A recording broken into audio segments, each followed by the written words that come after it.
Bienvenue à chacune et chacun. Ce matin, je partage avec vous un texte qui se trouve dans le livre de Deutéronome, verset 6, où il est dit « Soyez forts, prenez courage, ne craignez point, ne vous laissez pas effrayer, car l'Éternel ton Dieu marche avec toi, il ne te délaisse point et ne t'abandonnera pas. » Vous savez, aujourd'hui, quand on casse un vase, généralement, on en achète bien souvent un autre. Mais du temps de nos parents, quand on cassait celui-ci, on faisait tout pour le réparer. Parce qu'il était précieux, il avait été peut-être donné par quelqu'un comme nos parents, nous-mêmes, ou arrière-grands-parents, ou je ne sais qui. Donc cet objet devenait précieux. Cela nous indique qu'à leur époque, aux yeux de nos anciens, si j'ose dire, les objets gardés et avaient cette valeur unique malgré tout. Car derrière chacun de ces objets, il y avait une histoire, et c'est pour cette raison qu'ils y tenaient tellement. Cela m'a remis en mémoire cette pratique ancestrale, cet art qu'ont certains Japonais et qu'on appelle justement ces artistes l'art du Kintsugi. Il s'agit de réparer minutieusement les céramiques morcelées qui avaient été brisées, cassées par mégarde ou même intentionnellement. Et on répare ces objets avec ce mélange qu'ils appellent mélange d'époxy et justement de poudre d'or. Et chaque pièce réparée devient alors unique et même magnifique, parce qu'il n'y en a pas deux comme celle-ci. Et justement, en raison de ce caractère aléatoire de l'éclatement de la céramique et des motifs irréguliers que cela a formé.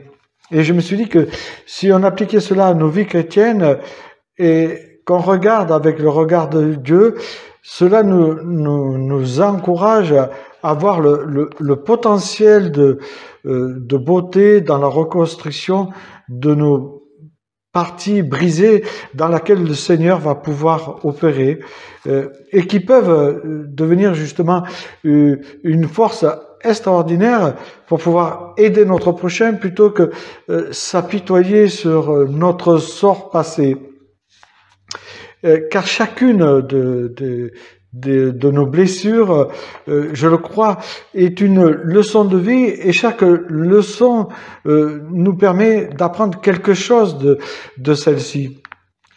Cette reconstruction de l'objet dans lequel les artistes s'impliquent ne consiste pas uniquement à reconstituer les éléments de celui-ci, mais je dirais que c'est tout comme la reconstruction que le Seigneur opère jour après jour à nous.